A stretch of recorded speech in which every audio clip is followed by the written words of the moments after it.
This is Zander, calling out of Maryland, PA area. How's it going? What's up, man? I appreciate you, man. Welcome to the show. Yeah, man, thanks. First thing, we got to settle some. A couple of days ago, you said Smitty was the best wide receiver out of Alabama. You just can't do that to Julio. Julio helped build Bama from, if it wasn't for Julio getting recruited there, who knows, how many other people want to go. But, when he showed up to Atlanta, he was obviously the number one. I mean, he dominated for 7 years, 8 years, had that 1,800 yards year. It's just, I love Smitty, but we can't do that to Julio just yet. See, I think though, okay, so I just asked everyone in the comment box because Julio was, what Julio did here, was not being discounted. The reason, because I've thought about this before. I love talking about wide receivers. And I appreciate you calling in from Maryland. I love Maryland. You look at the wide receivers over the past. So you got Julio, and we can't forget about that group, right? Like Julio, Amari Cooper, who was a baller.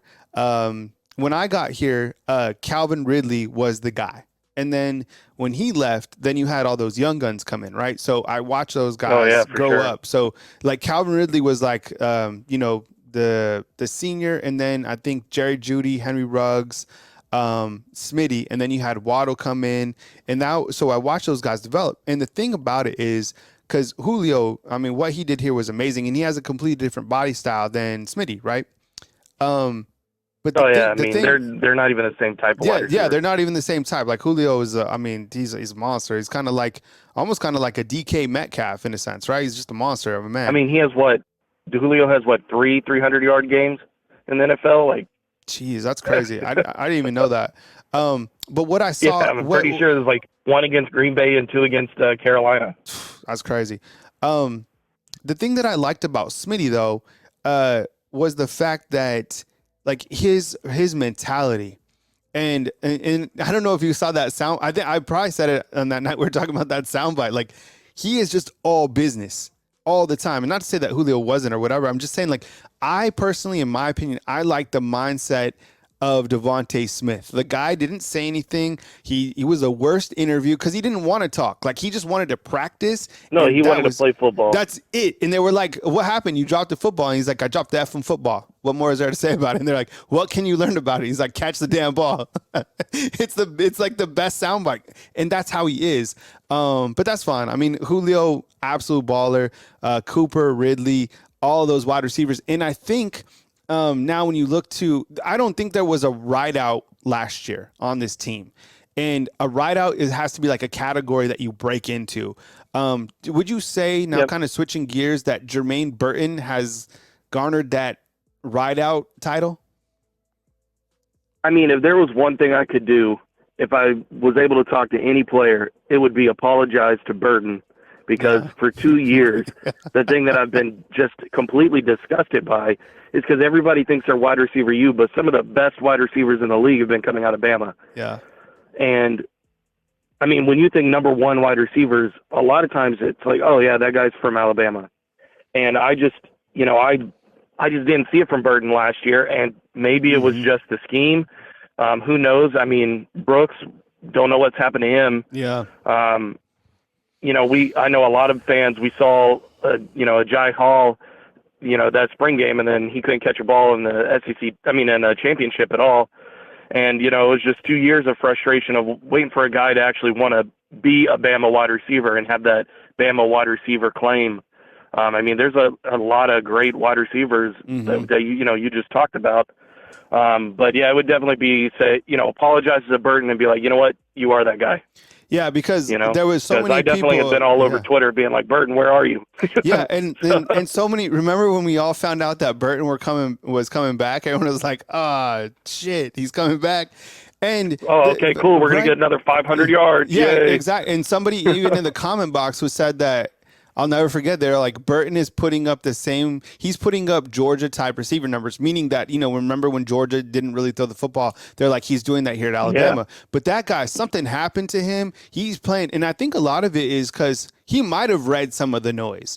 And now he's playing pissed off. Like the way that he's playing now, and even his mantra, like on the field, like that has put him in that category. And the catches that he had against Tennessee, I mean, he that was a snagged some of great those, catch. and kind of back towards the ball. Kind of into AJ's point, some of those balls weren't exactly on target, and making some of those adjusted catches were really impressive. And he's done that all this season. So yeah, certainly. And I mean, he did drop a good bit of balls in the second half of Arkansas. Him and Malik Benson did too. Prentice. Yeah, that like a lot of people were blaming Burton. I mean, Milroe for the second half of Arkansas, and I mean, I can't even think about how many second down and third downs someone dropped a ball, or like it hit him in the one of them hit, if I remember correctly, Burton at like in the chest, and he dropped it. And then there was one catch that I wouldn't blame the wide receiver for. He had to go up real high, got hit, dropped the ball. You know, like that's hard to do. None of us in the comment section are doing that. You know, we're getting carted off the field.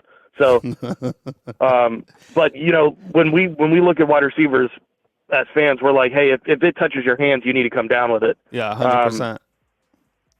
And especially when it matters on a third down. I mean, you got to die for that ball. But you know, so I don't really blame Milroe for everything. I mean, he does have an absurd amount of time in the pocket, so I don't think it's the O-line. I think, you know, what they've been doing with the tight ends to help with the pass protection has been great. It does stink because Nyblack looks pretty good. I love to see him catching more balls. You know, what is it, Otis, or I think is his name, right? He's pretty good too. I mean, but you know, he is getting a lot of protection. I think we shored that up the past 3 games. Maybe 4 games now. He's been just getting protected like crazy. It's the tight end room is Amari Nyblack, who's like a guy who can split out. You talked about him. CJ Dupree is number 81, and then number 45. You pronounce his name Robbie Oots. It's an even harder. Can anyone spell the name quickly inside the comment box? Let's see if you can. That's your test for today. Don't look it up. Just spell Oots inside. I'm from Albany, Georgia. That's not gonna happen. Right? Spell Oots. I'm serious. It's tough. It's on your spelling test. Go ahead. All right, continue, man.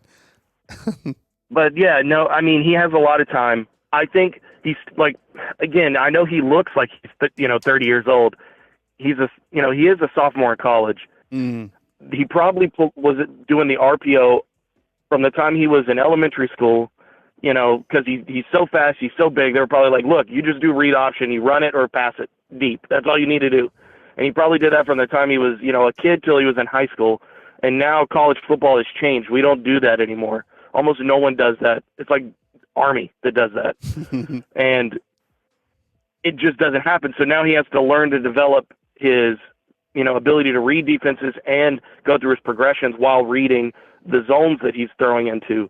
And you can see that, you know, he's getting the time. I mean, there was a couple of times against Tennessee, he had like 10 seconds, you know, and he just never let go of the ball and took a sack. And if, you know, I think there is something that can be easily taught. And I think Nick Saban has been doing this thing, like, let's fix the things to help him first, and then we'll work on his development of, hey, you know, maybe internal clock, count to 3, get rid of it. He does have an issue if you watch a lot of his clips, especially ones where he takes a sack. Go watch the ones only where he takes a sack. He starts from the left, immediately snaps to the right, then will snap back to the left, but never pays attention to who's over the middle. And that's where I feel like people are not realizing how good Isaiah Bond is. He's open constantly. Yeah. Just absurd amounts. He is just in the zone between the safety, you know, wide open, could get a 20 yards easily. And he, you know, Milroe just hasn't developed that progression ability yet. And again, this is probably new. He just dealt with Bill O'Brien. Who knows what that was like? I know I didn't like watching it.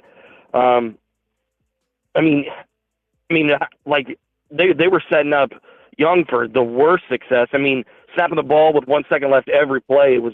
I mean, there was a reason why he was getting so much pressure. Like everybody knew when to go. And you know, like you know, who knows what he was being taught during that. And now he's, you know, got this new coordinator. Like that's never great for any quarterback, especially one who's probably changing his play style.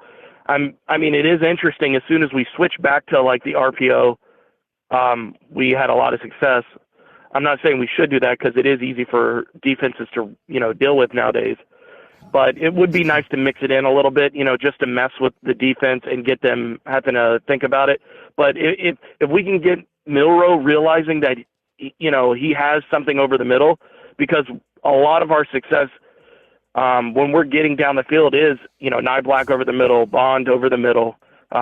He doesn't do, there was a lot of air balls being thrown to the left, and I can't tell if he's trying to get rid of it sometimes or if he's just overthrowing the wide receiver out on the left.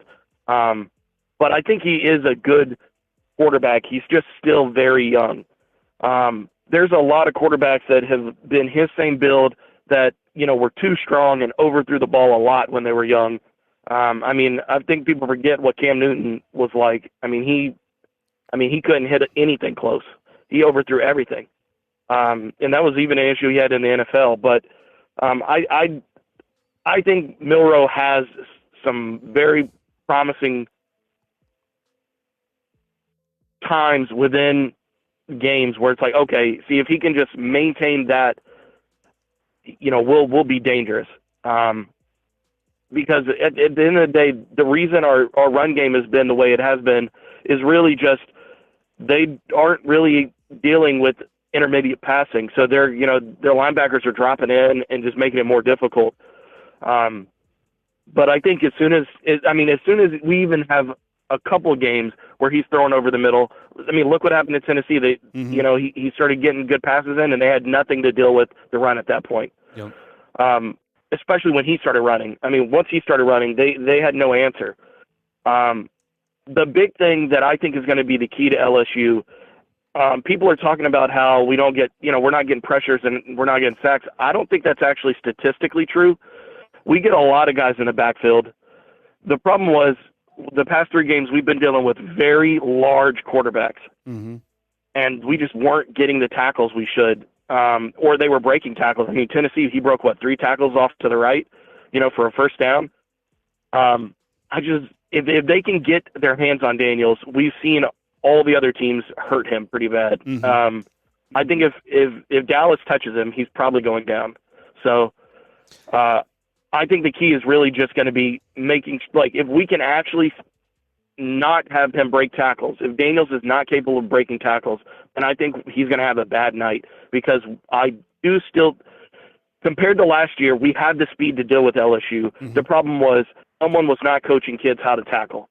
I think people forget how bad the tackling was, and they need to just be thankful that we've learned how to tackle this year. There's a lot of times where last year the same situation would have happened, and a guy would have just dove at the dude, not wrapped him up, and he, a guy would have got a first down. Where this time we're putting our hands on guys, we're wrapping them up, we're trying to pull them backwards, and I think that's huge. So for Kevin Steele and whatever secondary coordinator it is or linebacker coach it is, I don't know who it is, but I appreciate him teaching these kids how to tackle, because that was the most frustrating thing I watched all last year, was the amount of people that just broke free for no reason. Yeah, I think that's a good point, Zander. I appreciate it, man. I got to move to my next caller before I end the show, but I appreciate you calling in. Please call again. I know you're a first-time caller, man, so call again. We got room for you, man. So appreciate the call from Maryland, and take it easy, man. Yeah, man, you too. All right. That was Zander calling in. This 720 is going to be our last caller. So our 912 and our 936, I know I didn't get to you today. Don't want you to hang on the phone line, so you guys can go ahead and drop the calls. I will be again live tomorrow at 9 a.m. So the 720 will be my last call. 256, I know you just joined. You can hang up too, so you don't have to wait. So 912, go ahead and, I'll catch you tomorrow in 720. Let's do it right now. Hey, what's going on? You're on the line. Hello, with Kyle. Yeah, what's up, man? You're on the line with Kyle Henderson. Who I'm on the line with, and where you calling in